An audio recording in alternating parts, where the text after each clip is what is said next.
everyone, Smitty and Duncan here. We're going to run through his bow hunt from last year, a rut hunt. Shot a really great 135-inch buck from southwest Wisconsin in the Kickapoo region. Originally, we were going to hold off this hunt until the week right before bow season, just to get everyone jacked. It's a great hunt, but we had a great opportunity with Southern Boys Outdoors to run 2 of their episodes. I'm personally going to be on with my bow hunt from last year, and Duncan's going to be on with this buck that you guys are going to view. So instead of holding back and doing a sit-down interview like we're doing today, right before the season starts to get everyone jacked, we had to speed up the process because of the great opportunity that we had. So Duncan, why don't you tell everyone a little bit about your hunt? All right, thank you, Justin. Hey everybody, Chad Duncan. Well, it was Friday, November 8th, and the 8th through the 12th of November are usually my favorite days to be out in the woods. And the day actually had started better than ever. It was on my drive to the property where I'm hunting. I was getting about 2 or 3 miles before my turnoff to go up to the road to where I hunt, and a beautiful 150, 160-inch 10-pointer just walked right out in front of me, stopped, looked at me, and acted like I wasn't even there and that he had no interest in me being in a vehicle in front of him. So he walked off and I went to my stand, and I knew right then and there it was going to be a good morning. It was 17 degrees, it was calm, it was just a beautiful, birds were chirping, you could have heard anything in the woods. And I had deer, I was covered in deer that morning. In fact, I was switching my camera arm left and right of the tree, just non-stop, going like this, trying to get footage of these bucks and does coming through, because they were coming out of the woodworks. They were like popcorn in a microwave. So it's just a picturesque morning rut hunt, you know, that hunters dream about is what you're saying. It was, except just there wasn't 180 and 200 inch deer running around all the time. But it was pretty intense. I mean, I've had some good mornings, but not to the that expectation was not what I thought it would be. But that's the beauty of the rut. That's why we hunt in Wisconsin, because that can happen any day if you get one hot doe in your area. Yeah, ultimately that's all it takes, is to get that one hot doe. That's kind of what I had in my hunt, was that one hot doe, and I had bucks constantly running that morning. It was pretty great. Absolutely. And I actually knew that I had a hot doe because all summer and fall long in my food plots and on trail cameras, I had a doe and a fawn, two fawns, a buck fawn and a doe fawn with their mom. And that morning, just shortly before a doe come running through there, those fawns walked right out in front of me about 15 yards from a direction that I've never expected a deer to come in my life. So when I saw that and they walked off and I saw a doe getting chased, it wasn't 2 seconds later, I looked down to my right and there stood that buck just looking around. It's like he just popped up right out of the ground. You guys know what I'm talking about. You'll wait all year, all day, next thing you know you look over and there's a buck and you have no clue how he got there. That was this guy. He just happened to just be right there. Well, let's get to the hunt. Enjoy.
here's his first shot. Here's right where I hit him. I'm still looking for the arrow. I don't see it. My stand, I shot him at 22 yards downhill, so I actually shot him for about 17 yards. Shot was, like I said, perfect height, just low back, but there's the stand. So let's go and see if I can recover the rest of this deer, or recover the deer. Excuse me, I'm sorry, I'm just pumped. Recover the deer and see if I can't find this arrow. If it's not right here, then it's through him, or it's in him somewhere. So I guess I'll find out. And there's blood just everywhere. Just look at this. I didn't even have to wait this long, but I just want to be better safe than sorry. But them T3s, man, they do take a chunk. I mean, look at that blood. I mean, that's 10 yards in front of me, and I'm filming it, and it's just nonstop.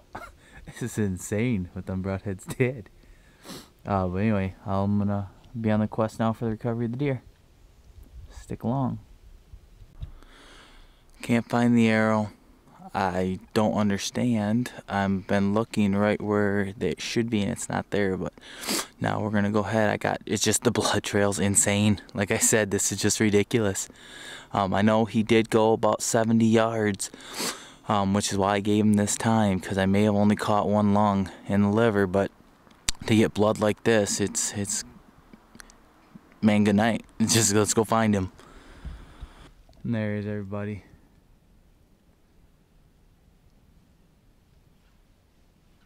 He is found. Golly, that is a tough animal. He went a long way. God, did he go a long way. And he laid down, and then that was it. He just couldn't do it no more. So let's go up and get my hands on him and see what we got here. Oh, I don't know exactly what I shot. Oh boy. He doesn't appear to have the longest beams. Boy, he looks like he's got some good mass. And he looks like he's a big 3 or 4 year old deer. Always makes me nervous walking up on them like this. You think they might still be alive, but look at the blood coming out of him. Look at that. I'm sorry it's so graphic, but this is real life. This is how it really happens. And this is awesome.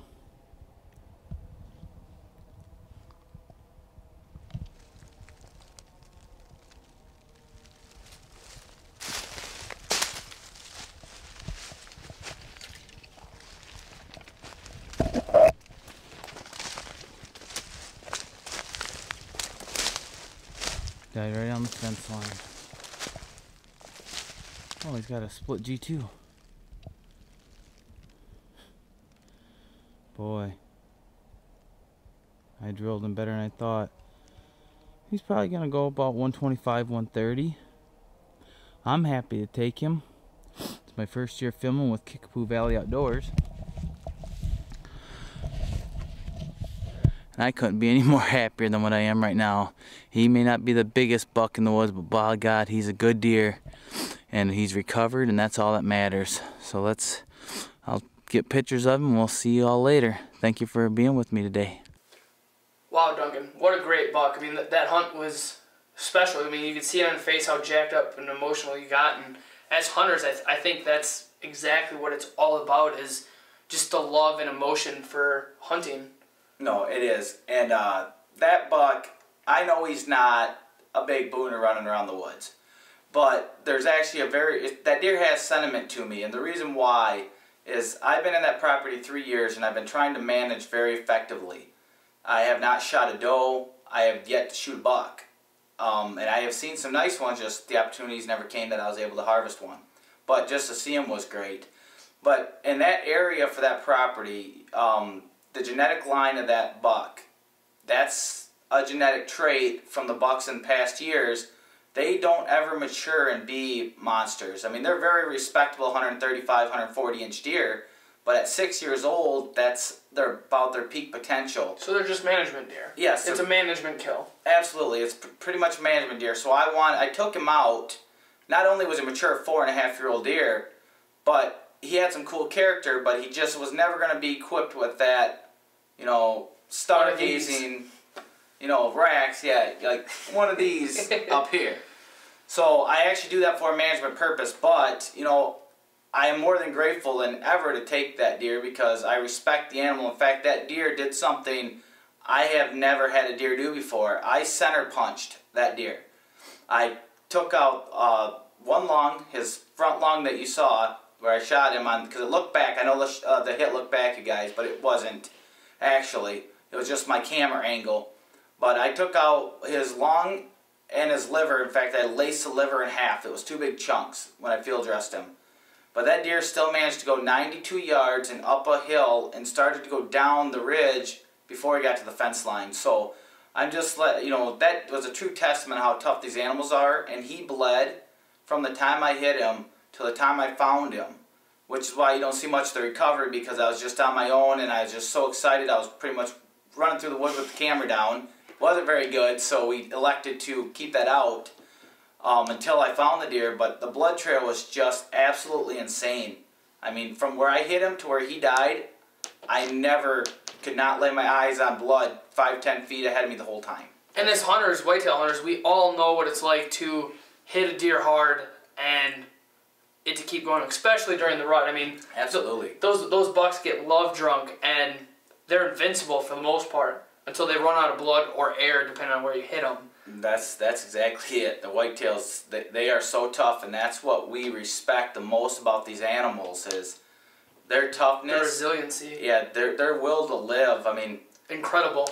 Just Justin's buck per se this year, double lung shot, and the buck just goes and beds down a couple times, still gets up and walks away. Wouldn't die. Wouldn't lay down. And acted just like he was hurt a little bit, and then it's like us, ouch, flick off the pain a little bit, and here we go. I mean, it's just the rut is so intense, and that's the reason why they call it the magical rut, is because you just never know what's going to happen. And this is why I love bow hunting, because gun hunting, you don't get to see some of the things that we have the opportunity to see as bow hunters, and honestly, it's the best time to hunt, hands down. I mean, you can't beat the rut hunt at all. No, but the whole thing, what it all comes down to with Kickapoo Valley Outdoors, myself, Justin, the rest of our group, is we just love the outdoors. We enjoy it.